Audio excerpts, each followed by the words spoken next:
The spring sports season is set to begin next week.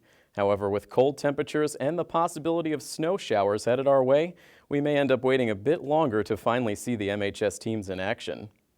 Despite the uncertainty surrounding next week, the teams remain hard at work preparing for the eventual start of their seasons. This week I had a chance to get the lowdown on this season's Lady Hawks softball team. No athletic program in Milford has had a better run of success over the last decade than the Lady Hawks softball team. 2 years removed from their back-to-back state titles, Milford had another highly successful season in 2015, claiming the regular season crown in the Davenport division and advancing all the way to the D1 South quarterfinals. Oh, I thought it was a great year. I thought we made some really nice strides. I thought there were some girls that really took a step forward in their development. Girls that played as freshmen and sophomores and then got that opportunity last year as sophomores and juniors. I think they made that leap forward, got a lot of playing time. Last year when we played Silver Lake, it definitely left a sour taste in our mouths when we left. So I think going with that kind of adrenaline rush still that happened almost a year ago now, we're taking that, transferring it to make it something positive this season to give us a little more boost, a little more energy. Not that we're basing our season off one loss at all, but that's definitely building fire on our team. The Lady Hawks have a track record of strong on-field and off-field leadership from their captains. This season, seniors Megan Jakes and Jill Powers look to continue that tradition. Being a captain for this season is a big honor because there's so many younger girls who show just as much potential as us seniors do too. The team's full of leaders from freshmen up to seniors, so being the biggest role model on the team is a huge responsibility, and we're ready to take it on. After being on this team for 4 years and playing under some amazing upperclassmen, it's awesome that I finally get to put all the knowledge that they've passed down to me to use on our underclassmen now. Veteran leadership and experience, you can't replace that. That's irreplaceable kind of stuff, and they've been around, they've experienced a lot from their freshman, sophomore years, and they were the high of a state title their freshman year, and then sophomore year we kind of were reloading a little bit. I hate using the word rebuild. We reload in Milford, we don't rebuild. So I think it's important that those girls were, they were the cornerstones to what the next step was going to be. Where was this program going to go? Were we going to say, well, we lost some really important pieces and, well, the run's over, or you're going to turn it around quick, and this program has turned it around quick again. We had that a little bit of a transition year, but I thought as that year went on, we started slow, got better 2 years ago.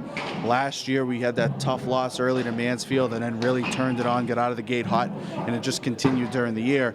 And I think these girls, they're hungry, they want it, and I think every year you're hungry and you want it, but you can say that it's your actions in the off season and how you prepare and how you perform and how you show up to practice every day.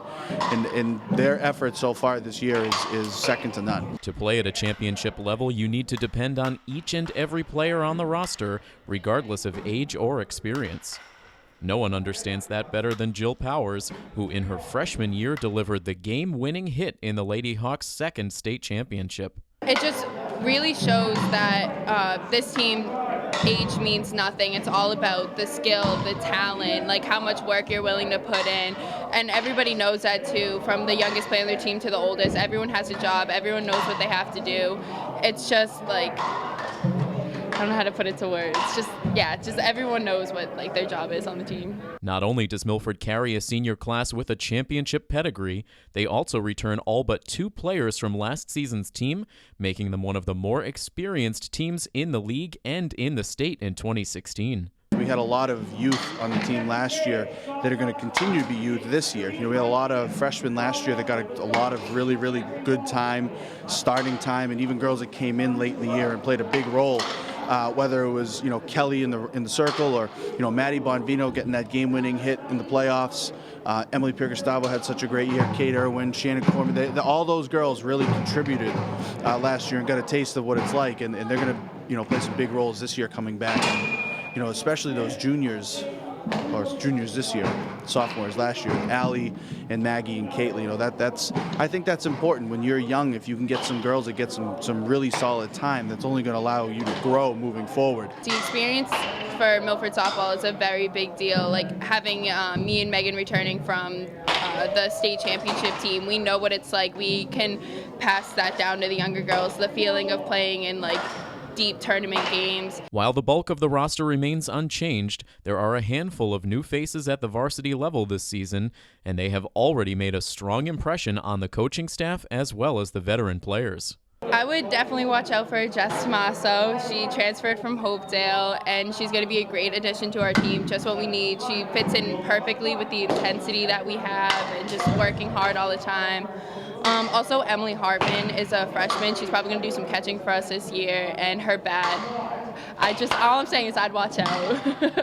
Emily Hartman's a freshman who made the squad this year. I'm very excited what she'll bring. Antonia Benina, she's got great wheels. You'll see her probably run some this year.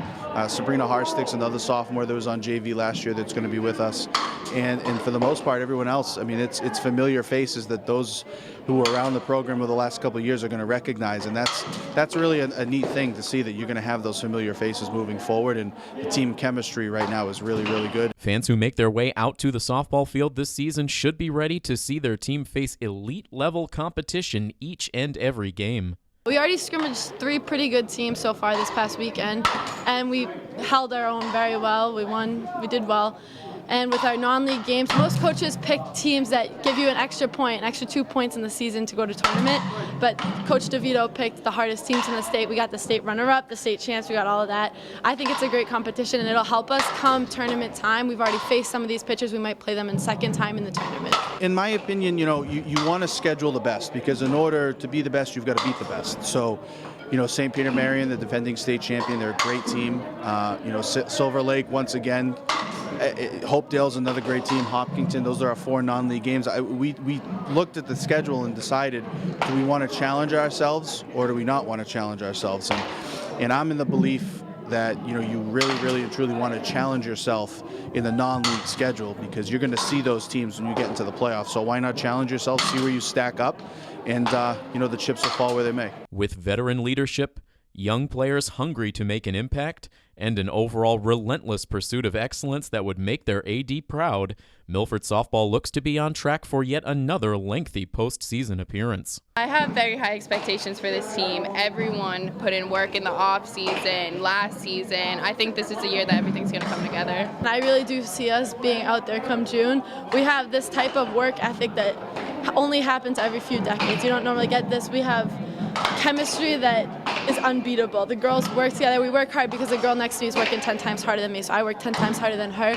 The team morale is off the charts. We really and truly feel that we can compete with anyone that we play. So our goal is not to look forward, but to worry about the first game in hand, which is Mansfield, to really, really and truly focus on one opponent at a time.